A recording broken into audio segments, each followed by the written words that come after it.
Devotional சார்பாக அனைவருக்கும் வணக்கம். எல்லாரும் நல்லா இருப்பீங்கன்னு நினைக்கிறேன். எல்லாரும் நல்லா இருக்கணும். எல்லாரும் நல்லா இருக்க நம்மளும் இறைவனை பிரார்த்திக்கலாம்.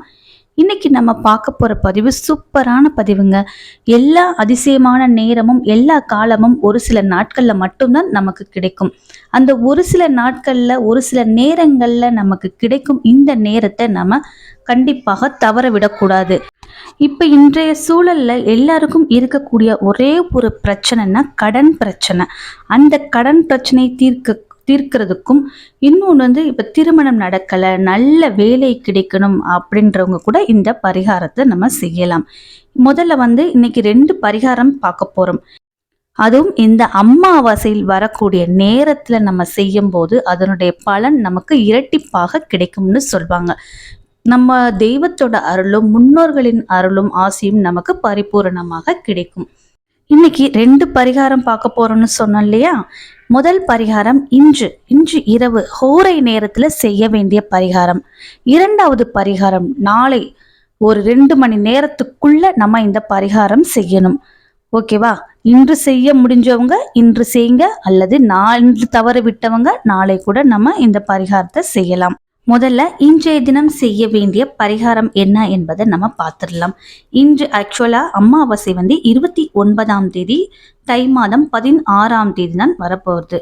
ஆனால் இன்னைக்கு 28ஆம் தேதி செவ்வாய்க்கிழமை இரவு 8:10 மணிக்கு அமாவாசை திதி ஆரம்பமாயிடுச்சு. இந்த செவ்வாய் ஹோரையில் தை அமாவாசை திதி பிறப்பது என்பது மிகவும் அற்புதமான நாள். இந்த நாள்ல நம்ம இந்த வழிபாடை செஞ்சோம்னா இதனுடைய பலன் நமக்கு இரட்டிப்பாக நன்மையை கொடுக்கும்.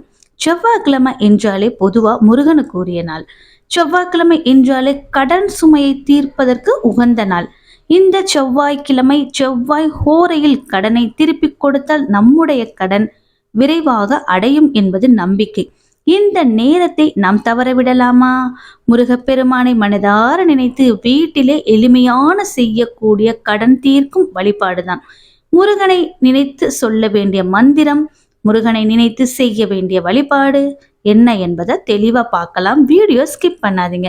செவ்வாய்க்கிழமை இன்று இரவு 8:10 மணிக்கு பூஜை அறையில் உங்க வீட்டுல இருக்கக்கூடிய முருகர் படத்திற்கு முன்பாக ஒரே ஒரு நெய் தீபம் ஏற்றி வைத்து ஒரு வெற்றிலையில் உங்களுடைய கடன் சுமை அடைய வேண்டும் என்று எழுதி முருகனது திருவுருவ படத்தில் பாதத்தின் கீழ் வைத்துவிட்டு வெற்றிவேல் முருகனுக்கு ஹரோகரா, வீரவேல் முருகனுக்கு ஹரோகரா, ஹரோகரா, ஹரோகரா என்ற மந்திரத்தை நீங்க சொல்லுங்க.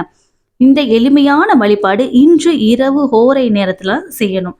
முருகர் படத்திற்கு முன்பாக ஒரே ஒரு நெய் விளக்கு ஏற்றி ஒரு வெற்றிலையில் உங்களுடைய கடன் எவ்வளவு இருக்கு, உங்களுடைய கடன் சீக்கிரம் அடைய வேண்டும் என்று இந்த மந்திரத்தை நீங்க சொல்லணும். ஹரோஹரா மந்திரம் முருகனுக்கு உகந்த மந்திரம் என்பது நாம் எல்லோருக்கும் தெரியும்.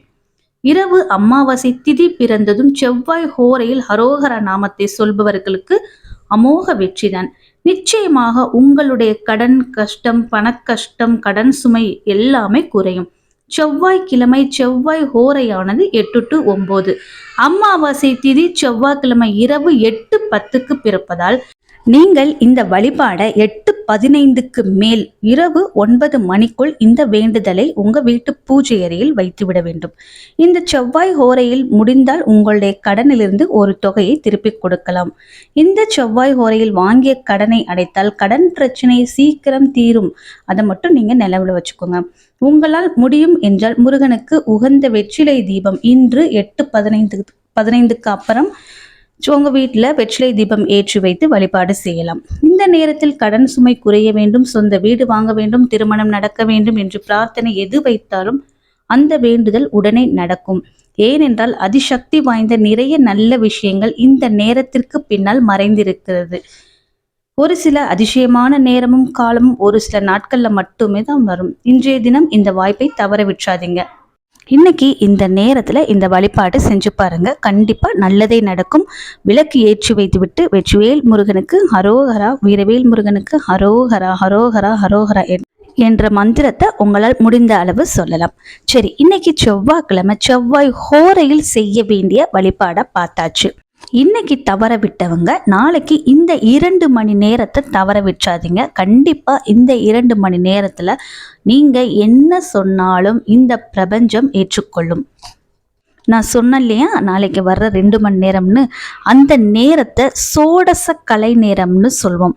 அந்த நேரத்தை நம்ம பயன்படுத்தி நமக்கு இருக்கக்கூடிய பண கஷ்டம், கடன் கஷ்டம், என்ன கஷ்டம் இருந்தாலும் நம்முடைய வாழ்க்கையில் பொருளாதார நேரத்தை எவ்வளவு சீக்கிரம் முன்னேற வேண்டும் என்ற ஆர்வம் உங்களுக்கு இருக்கிறதோ அந்த ஆர்வத்தை எல்லாம் நிறைவேற்றிக்கொள்ள இந்த சோடச கலை நேரத்தில் இந்த பிரபஞ்சத்திடம் உங்களுடைய வேண்டுதலை வைத்து பாருங்கள். இந்த 2 மணி நேரத்துக்குள்ள உங்களுடைய வேண்டுதல்கள் என்னவா இருந்தாலும் கண்டிப்பா இந்த பிரபஞ்சம் கேட்கும். நீங்கள் கேட்ட செல்வ வளம் எல்லாம் உங்களுக்கு கிடைக்கும்.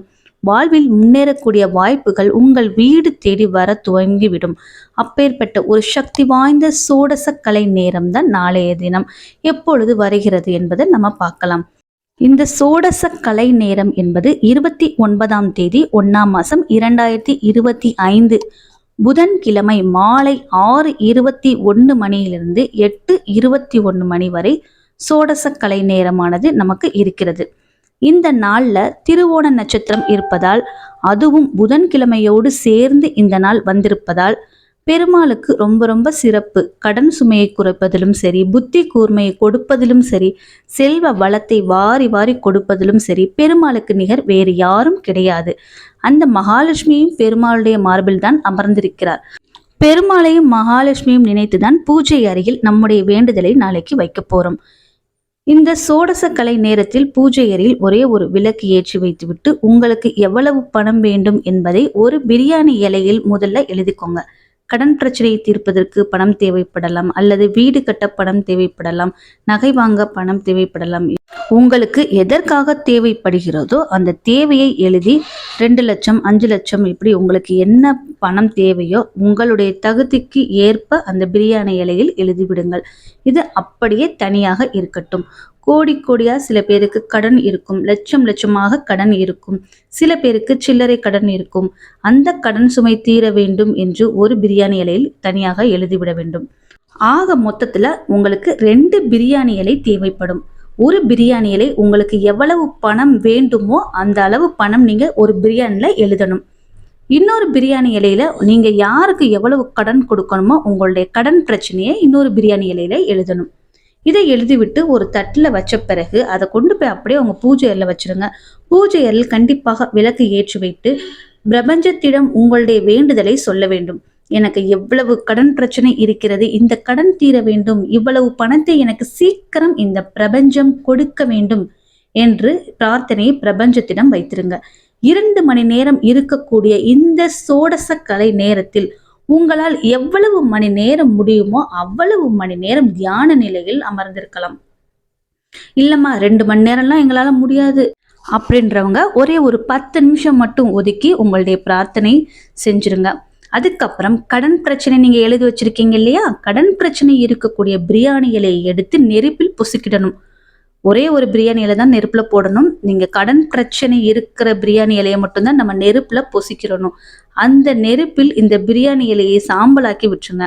பணவரவு வேண்டும் என்று எழுதியிருக்கீங்க இல்லையா, உங்களுக்கு எவ்வளவு பணம் வேண்டும், எதற்காக வேண்டும் எழுதியிருப்பீங்க இல்லையா, இன்னொரு பிரியாணி இலை, அந்த பிரியாணி அப்படியே கொண்டு போய் உங்கள்ட்ட பணம் வைக்கிற பீரோல வச்சிருங்க.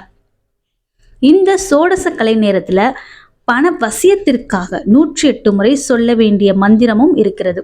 வேண்டுதலோடு சேர்த்து பெருமாளை மகாலட்சுமியை மனதார நினைத்து இந்த மந்திரத்தை சொன்னால் உங்களுக்கான பணவசியம் அதிகரிக்கும். பணத்தை நீங்கள் அதிகமாக ஈர்க்கக்கூடிய நபராக மாறுவீங்க. பணவசிய மந்திரம் என்னதுன்னு பார்த்தீங்கன்னா, ஓம் ரிங் வசி வசி தனம் பணம் தினம் தினம். ஓம் ரிங் வசி வசி தனம் பணம் தினம் தினம். இந்த மந்திரத்தை நான் டிஸ்கிரிப்ஷன்லையும் கொடுக்குறேன், செக் பண்ணி பாருங்க. இந்த மந்திரத்தை உங்களால் 108 முறை உச்சரிக்க முடியலைன்னா அட்லீஸ்ட் ஒரு 27 முறையாவது, குறைந்தபட்சம் 27 முறையாச்சும் நீங்கள் சொல்லணும். இந்த மாதிரி சொல்றதுனால உங்களுக்கான பணப்பிரச்சனை கூடிய விரைவில் தீர்வதற்கான வாய்ப்புகள் கிடைக்கும். பணப்பிரச்சனையை தவிர சில பேருக்கு வாழ்க்கையில் இன்னும் தீர்க்க முடியாத நிறைய பிரச்சனைகள் இருக்கலாம். அந்த பிரச்சனையும் தீர வேண்டும் என்பதற்காக இந்த சோடச கலை நேரத்தில் இந்த பிரபஞ்சத்திடம் உங்களுடைய வேண்டுதல்கள் வைக்கலாம். அது அப்படியே பலிக்கும். இந்த அற்புதமான வாய்ப்பை கண்டிப்பாக தவற விட்டுறாதீங்க. நம்பிக்கையுடன் செஞ்சு பாருங்க. பணப்பிரச்சனை இல்லாதவங்க, குழந்தைங்க பிரச்சனை இல்லை, பிள்ளைங்க சொல் பேச்சு கேட்கல, என்ன பிரச்சனையாக இருந்தாலும் இந்த 2 மணி நேரத்தை தவற விடாமல் நீங்கள் இந்த பிரபஞ்சத்திடம் உங்களுடைய வேண்டுதல் வைங்க. நேரத்தை மட்டும் நீங்கள் நோட் பண்ணிக்கோங்க. புதன்கிழமை மாலை 6:21 மணியிலிருந்து 8:21 வரை தான் இந்த சோடசக்கலை நேரம் இருக்குது. அந்த நேரத்தில் தான் நம்ம இந்த வழிபாடை செய்யணும். இந்த நேரத்தை தவற விட்டுறாதீங்க. கண்டிப்பாக நிச்சயமாக நல்லது நடக்கும். நல்லது நடக்க நம்மளும் கடவுள்கிட்ட பிரார்த்திக்கலாம். நம்பிக்கையுடன் உங்களுடைய வேண்டுதலை இந்த பிரபஞ்சத்திடமும் முருகப்பெருமானிடமும் பெருமாளிடமும் மகாலட்சுமி தாயாரிடையும் வைங்க. கண்டிப்பா கேட்டது நிச்சயமாக கிடைக்கும்.